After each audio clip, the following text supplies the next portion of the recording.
तो फिर स्टार्ट करते हैं। आज का हमारा जो टॉपिक है उसमें हमने ये डिसाइड किया था कल कि हम जो है वो आज ASEAN nation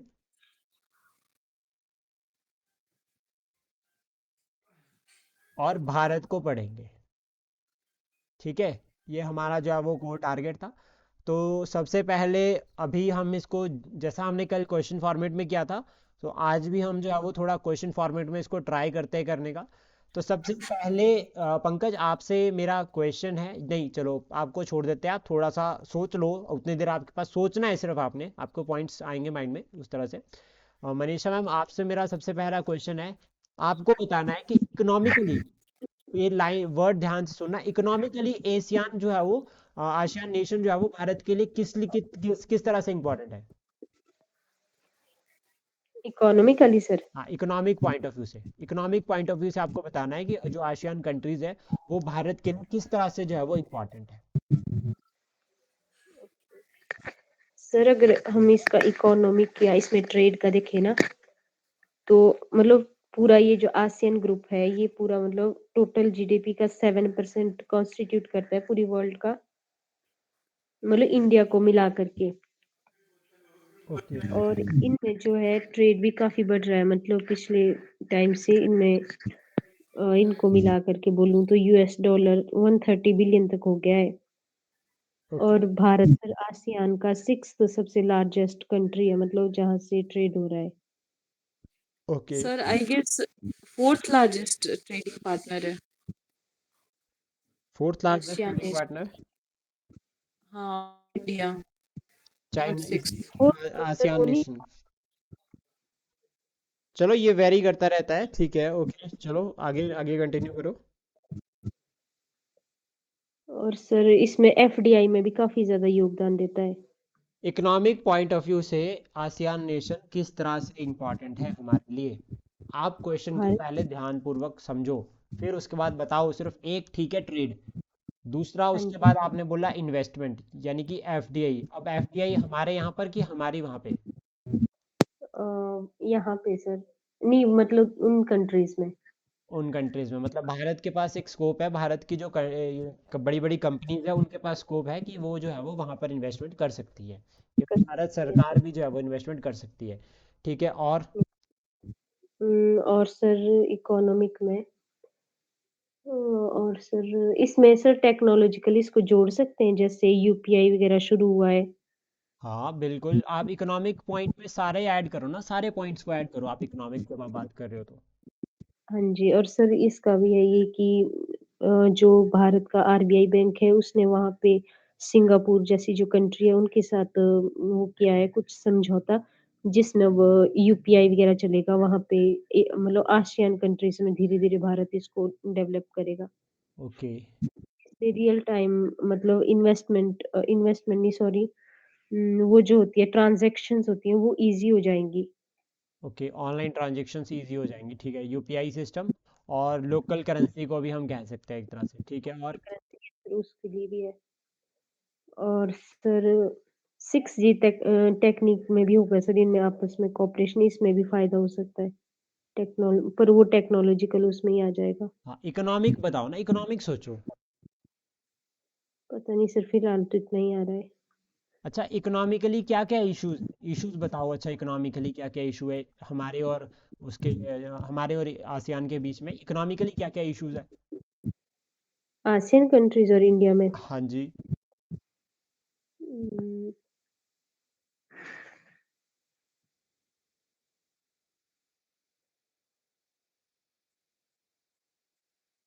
sir trade deficit का मतलब वो उसका मुद्दा भी था कुछ, पढ़ा था मैंने कुछ ऐसा, और मुझे याद नहीं आ रहा ढंग से। अब मुझे नहीं अभी, ऐसा था कुछ कि ट्रेड डेफिसिट बढ़ रहा है, पता नहीं कुछ। ट्रेड इम्बैलेंस, ठीक है, एक हाँ इशू जी। है कि ट्रेड इम्बैलेंस, ओके। जी, बाकी सर मेरे को नहीं अभी याद आ रहा है कुछ अभी इस तरह से। ओके, एक तो देखो ट्रेड इम्बैलेंस है, ठीक है, हाँ जो जी। मेन है। एक फ्री ट्रेड है जो पॉलिसी है ना, उसका भी कंसर्न रहता है। और एक इशू और भी है यहाँ पर, वो है चाइना की प्रेजेंस। चाइना ऑलरेडी यहाँ पर है, एक्टिव है चाइना। और अब जब चाइना यहाँ है तो चाइना के जो प्रोडक्ट है वो आसियान कंट्रीज के थ्रू भी भारत पहुंच जाते हैं। तो ये भी एक चैलेंज है। और एक इकोनॉमिकली चैलेंज हो सकता है, वो ये हो सकता है कि जिस तरह से जो है वो palm oil crisis, palm oil के रिगार्डिंग भी जो है वो हमारे जो है वो जो है वो इश्यूज चल रहे थे कंट्रीज के साथ आसियान में, तो ये इंपॉर्टेंट रहता है। और जो इकोनॉमिकली अगर हम बात करें तो सेमीकंडक्टर की डील भी हमने की है ना सिंगापुर के साथ। Yes sir. तो वो पॉइंट भी हम यहाँ पर लिख सकते हैं कि इकोनॉमिकली जो है वो हमारा क्या टारगेट है। सिंगापुर के साथ हमने जो है वो अभी सेमीकंडक्टर वाली डील, तो वो भी इकोनॉमिकली हम इंक्लूड कर सकते हैं एक तरह से, क्योंकि वो एक तरह से ट्रेड डील है। ओके। हाँ, तो रेगुलर पढ़ो मैम, बिल्कुल अच्छे से सारे पॉइंट्स को, और नोट डाउन भी करते रहा करो साथ में पॉइंट। रागिनी मैम, आपसे एक क्वेश्चन है कि आपको बताना है मतलब आसियान का रोल एक तरह से पॉलिटिकली, ठीक है, एक तो पॉलिटिकली भारत के लिए किस तरह से इंपॉर्टेंट है, और दूसरा सोशली। पॉलिटिकली और सोशली सर। हाँ, जब पॉलिटिकली बताओ, सोशली जो है वो पंकज से पूछेंगे, पॉलिटिकली मैं जानना चाहूंगा। पॉलिटिकली सर ये है कि अब जैसे कि in sovereignty of the nation या रीजनल कॉपरेशन के लिए, ताकि regional respect to each other, मतलब नेशनल बाउंड्रीज, ये एक इम्पोर्टेंट फैक्टर है जिस जिसके लिए कॉपरेट कर सकते हैं। बट पॉलिटिकली अगर बात करें सर, थोड़ा सा टाइम दे दीजिए, सोच रही हूँ। ठीक है, ठीक है।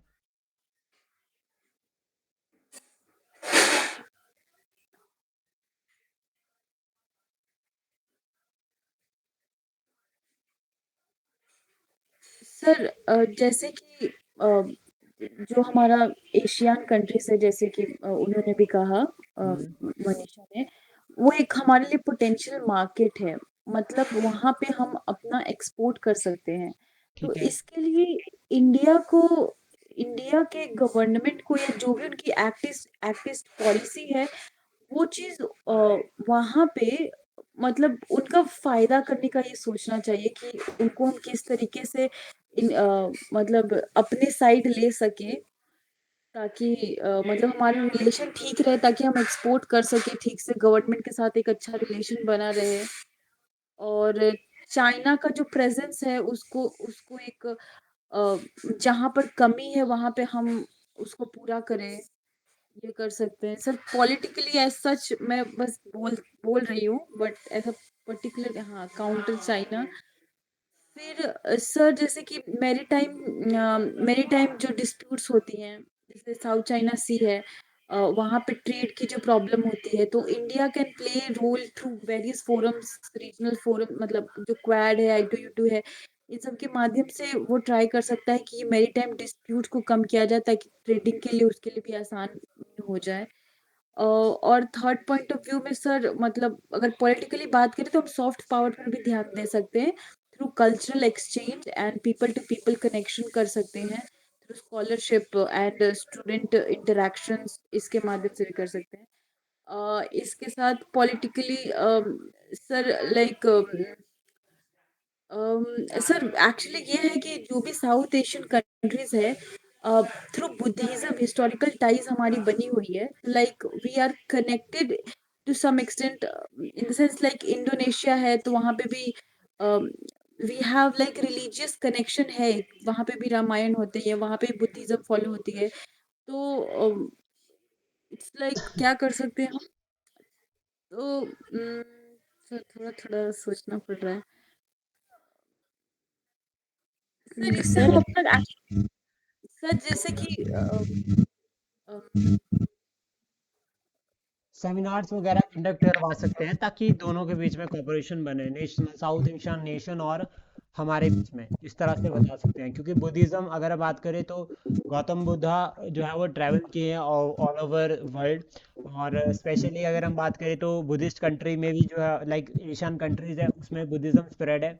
तो वैल्यू यहाँ पर हमारी दोनों की रहती है कि जो कल्चर है, ठीक है, या फिर जो ट्रेडिशन है, जो बुद्धिस्ट कल्चर एक्टिव है स्टिल हाँ, अभी भी आसियान नेशंस में, उसको भारत में लाया जाए। इवन लाइक बुद्धा के जो रिलिक्स है, ठीक है, अगर कोई आसियान नेशन में है तो उसको भी भारत में लाया जाए, और अगर वो भारत भारत से जुड़े हुए हैं एक तरह से, जो है वो ये टूरिज्म को भी प्रमोट करता है दोनों के बीच में, तो पॉलिटिकली ये एक्टिव जो है वो रोल प्ले कर सकता है। जैसे इसमें हम एक आधा एग्जांपल और भी ऐड कर सकते हैं, जैसे कि करतारपुर साहिब कॉरिडोर हमने बनाया है, तो वैसे कॉरिडोर पे वो हम बना सकते हैं बुद्धिस्ट सर्किट के रिगार्डिंग भी। तो उससे जो है वो हमें और ज़्यादा कॉपरेशन मिलेगा। इवन हम जो है वो इसको फिर लिंक कर सकते हैं नेपाल के साथ भी। नेपाल, इंडिया और आसियान नेशन, ये सब तीनों मिलकर जो है वो इसके रिगार्डिंग जो है वो मिलकर काम कर सकते हैं, क्योंकि तीनों जो है वो डायरेक्ट बुद्धिज्म से लिंक करते हैं।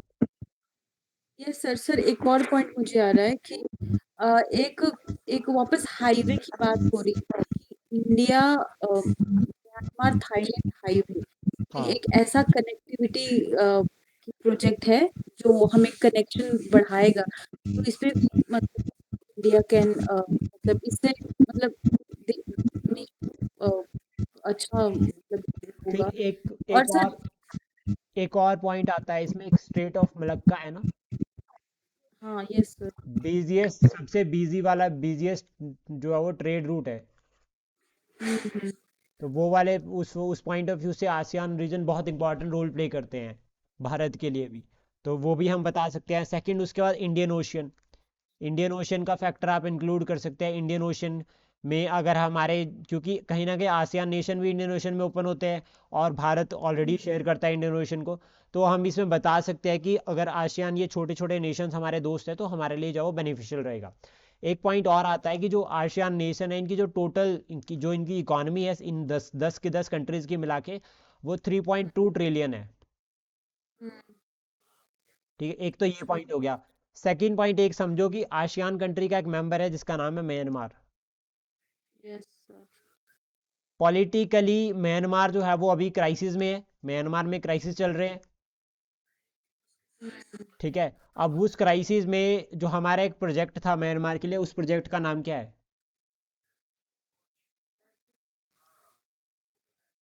कलादान। ओके ठीक है। कलादान लिफ्ट इरिगेशन प्रोजेक्ट है, मल्टी मॉडल प्रोजेक्ट है ना, not lift, multi modal. Okay. तो अब ये मल्टी मॉडल प्रोजेक्ट जो है वो रुक गया है, क्योंकि वहां पर म्यांमार में मिलिट्री रूल चला है, तो अब इसके ऊपर कोई भी एक्शन नहीं लिया जा रहा। तो इस तरह का जो है वो चैलेंजेस रहते हैं, इसको एड्रेस कर सकते हैं। पॉलिटिकल में आप टेररिज्म ग्रुप को भी इंक्लूड कर सकते रहे एक तरह से, जो आपका नॉर्थ ईस्ट रीजन है वहां पर देखते हैं, स्पेशली इस तरह से अगर हम बात करें यहाँ पे, तो म्यांमार इधर वाली साइड पे आता है ये। तो ये जो हमारा इधर वाला जो रीजन है, ये म्यांमार हो गया, और ये हमारा नॉर्थ ईस्ट रीजन हो गया। तो यहाँ पर इंसर्जेंट एक्टिविटीज देखी जाती है, और उसमें कहीं ना कहीं म्यांमार भी सपोर्ट करता है।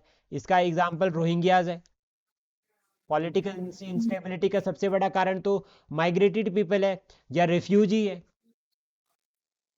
यस तो ये हम बता सकते हैं, ये पॉइंट को भी हम साथ में इंक्लूड कर सकते हैं, ठीक है। Yes okay okay, sir. अभी पंकज आपकी बारी है। तो पंकज, सबसे पहले तो मुझे बताओ कि आसियान नेशन कौन से ईयर में बनी थी ये? सर आसियान हाँ, फैक्ट क्योंकि आपको याद होगा, मुझे पता है। नहीं सर, याद नहीं है sir. 1967, Bangkok declaration.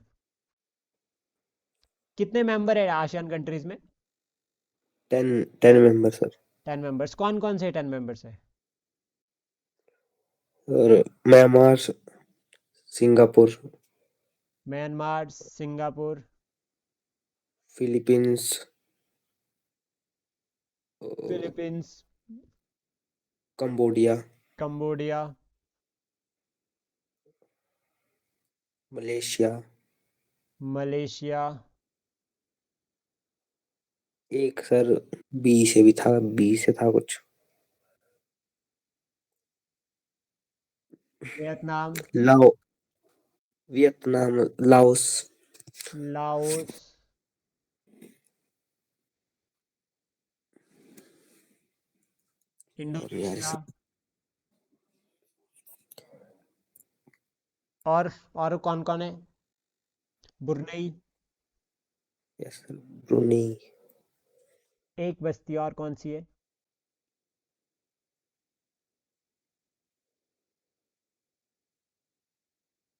Thailand. Thailand. ठीक है। अच्छा, तो अब आपसे मैं पूछता हूँ, आप ना मुझे बताओ कि भारत और म्यांमार को अगर अपने रिलेशंस को स्ट्रांग करना है तो उनको क्या क्या इनिशिएटिव्स लेने चाहिए? वे फॉरवर्ड इंडिया में बताइए। जनरली सोचो कि एक ग्रुप है, मैं आसियान कंट्री, और सेकंड आई पे हमने कह दिया भारत। अगर भारत और आसियान दोनों को जो है वो अपने अच्छे रिलेशंस बनाने हैं अभी, और तो उसके लिए भारत और आसियान को क्या क्या जो है वो फोकस करना चाहिए? सभी सोचो, सभी बताएंगे, ठीक है? इससे हमारा एक आंसर पूरा कंप्लीट होगा।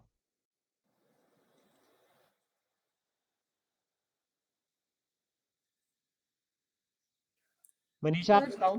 ट्रेड। सर इसमें ये कर सकते हैं कि जैसे भारत है, जैसे म्यांमार में वहाँ पे ऐसी एक्टिविटीज़ चली है, तो एक बड़ा देश होने के नाते मतलब कर सकता है भारत, एंगेजमेंट बढ़ा सकता है जैसे आसियान में, तो उसमें बातचीत के थ्रू कर सकते हैं, इस समस्या को हल कर सकते हैं। मेडिएशन का काम कर सकता है मतलब भारत। हाँ जी। और ठीक है। सर जैसे प्रोलिफरेशन कुछ मतलब इस तरह से बोलते हैं, गैर पन्नी पारस्परिकता की क्या, जो मतलब गुजरात डॉक्ट्रिन में भी आया था सर, कि जो इंडिया के आसपास के देश हैं उनके साथ भारत मतलब उनको थोड़ा ज़्यादा बेनिफिट देगा। इस तरह से इंडिया को अपने रिलेशंस इन कंट्रीज़ के साथ स्ट्रॉन्ग करने चाहिए, ताकि नेबरहुड वहाँ फर्स्ट पॉलिसी। हाँ जी सर, उस तरह से नेबरहुड लुकिस्ट पॉलिसीज। करना चाहिए और हाँ। लुकिस्ट पॉलिसी पे ज़्यादा फोकस करना चाहिए। इंडिया वैसे ही कर रहा है, तो इससे अच्छी एंगेजमेंट्स बनेंगी। ओके। सर सर ये करना चाहिए कि हमारा इन्वेस्टमेंट है या फिर जो ट्रेड जितना है वो उसको बढ़ाना चाहिए, इन्वेस्टमेंट बढ़ाना चाहिए, ट्रेड बढ़ाना चाहिए ताकि एक अच्छा रिलेशन बन सके। ठीक है, ट्रेड एंड इन्वेस्टमेंट में जो है वो हमें अभी फोकस करना चाहिए। कोई और पॉइंट? टेररिज्म पे कर सकते थे साथ में। Okay, counter security issues. Sir China को काउंटर कर सकते हैं ये सब साथ में, हाँ। जैसे सर ट्रेड रूट जाता है। हाँ, काउंटर सिक्योरिटी इश्यूज। सर जानना था, हाँ जी। अभी मतलब आखिरी में बोलूंगी लेकिन ठीक है, हाँ, अभी पहले बाद में वे फॉरवर्ड बना लेते हैं, फिर मैं आपको एक और पॉइंट भी बताता हूँ इंपॉर्टेंट। और बताओ, और क्या क्या कर सकते हैं वे फॉरवर्ड में? सर डायमंड पॉलिसी इंडिया की सर उधर से जाती हाँ ठीक है, ओके, ये भी अच्छा है, वो भी इसमें इंक्लूड हो गया, पॉलिसी एंड फ्रेमवर्क। सर जितना भी फोरम्स है ना इंटरनेशनल या जो भी अलायंसेस, उसमें सर इंटरेक्शन बढ़ाना चाहिए, कोलैबोरेशन बढ़ाना चाहिए, एक दूसरे का सपोर्ट करना चाहिए, लाइक क्या बोलते हैं उसको, cooperation and collaboration. At various forums, ठीक है, cooperation collaboration in various international culture forums. Cultural exchange ऐसा कुछ होना चाहिए। ठीक है, टूरिज्म कल्चर। को भी बढ़ा सकते हैं सर, ठीक है, मतलब सोशो कल्चरल एक्सचेंज होना चाहिए। जैसे सर कंबोडिया में टेम्पल, मंदिर कंबोडिया है। का जो टेम्पल है राम वाला, वहाँ पे मतलब भगवान जी के टेम्पल है वहाँ पे। जी सर। और सर मुझे एक और चीज लगता है कि जो भी कॉमन पॉइंट है ना, वो चीज को हम लोग को पकड़ के कुछ चीजें करनी चाहिए, जैसे कि जो भी हिस्टोरिकली या फिर कुछ भी ऐसा हो जो साउथ ईस्ट और इंडिया के बीच कॉमन हो, उसको पकड़ इंडियन के करेंगे। Diaspora, Indian diaspora.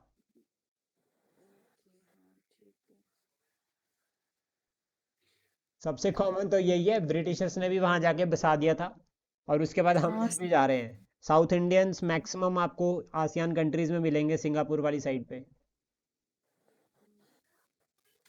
सर मेरी टाइम टॉक भी होना चाहिए हाँ क्योंकि ठीक सबके है। सब कनेक्टेड है, तो उसमें डिफेंस, कॉपरेशन होना जरूरी। डिफेंस भी होना चाहिए, और डिफेंस के रिगार्डिंग है भी, ब्रह्मोस जो है वो किसको दे रहे हैं?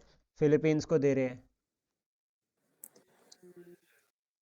सर वो भी होना चाहिए, वो क्या बोलते हैं उसको, मिलिट्री एक्सरसाइज। हाँ जो वो भी तो ऑलरेडी होती है, तो वही है, ड्रिल होने चाहिए, मॉक ड्रिल होने चाहिए, ठीक है। ड्रिल, वो ड्रिल एंड डिफेंस ये हो गया। एक और इम्पोर्टेंट ऐड कर सकते हैं, वो है टूरिज्म, ठीक है।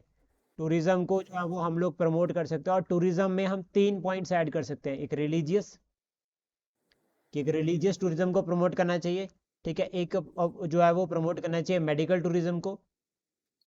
मेडिकल टूरिज्म मतलब आसियान कंट्रीज के लोग जो भारत में इलाज करवाने के लिए आए, ये भी एक कोर फैक्टर रहता है। एक टूरिज्म और है जिसको हम इंक्लूड कर सकते हैं, that is a sports. Sports का एक बहुत बड़ा और बहुत अच्छा एग्जांपल है हिमाचल पॉइंट ऑफ व्यू से, कि जिस तरह से यहाँ पर हम देखते हैं कि स्काई डाइविंग होती है या बोट रेस होती है केरला की, या फिर अगर हम बात करें ट्रैकिंग हिमाचल प्रदेश की, तो इसमें जो है वो आसियान कंट्रीज को स्पेशल बुलाना चाहिए और टूर्नामेंट वगैरह करवाने चाहिए। कोई और किसी के माइंड में पॉइंट आ रहा हो?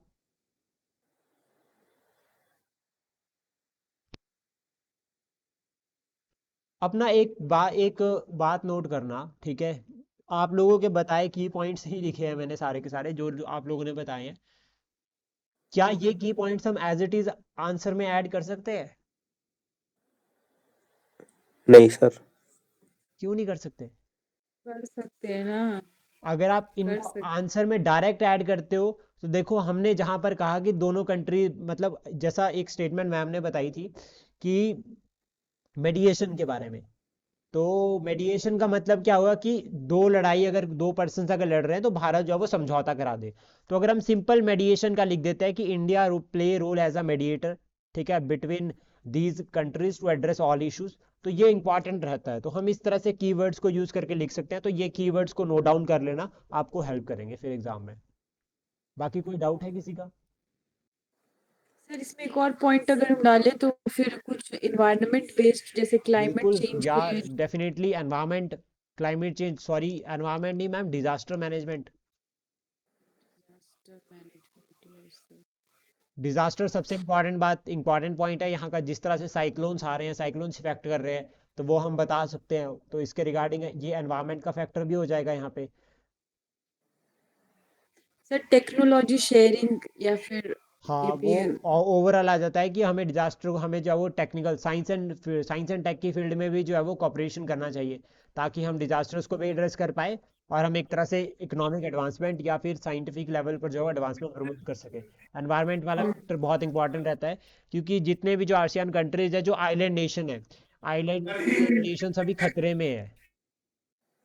ये लोगों ने इस बार भी वॉइस रेज करी है सभी ने मिलकर कि हम लोग तो भाई, हमारा एरिया कम हो रहा है, वाटर लेवल राइज हो रहा है, ठीक है। एक इंपॉर्टेंट पॉइंट जो आप सभी भूल गए, that is fishing sector.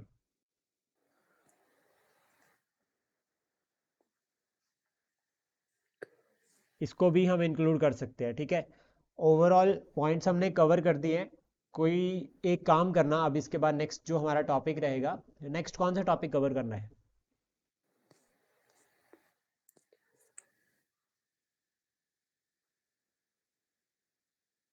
Next जो टॉपिक होगा वो होगा इंडिया और फ्रांस, नहीं, इंडिया और यूरोप, पूरा यूरोप करते हैं साथ में, ठीक है। Okay sir. क्योंकि वर्ल्ड हिस्ट्री पढ़ रहे हैं ना अभी, और यूरोप को फिर पूरा कवर करेंगे साथ में। Almost clear? सर मेरा जी। एक डाउट था। हाँ जी। सर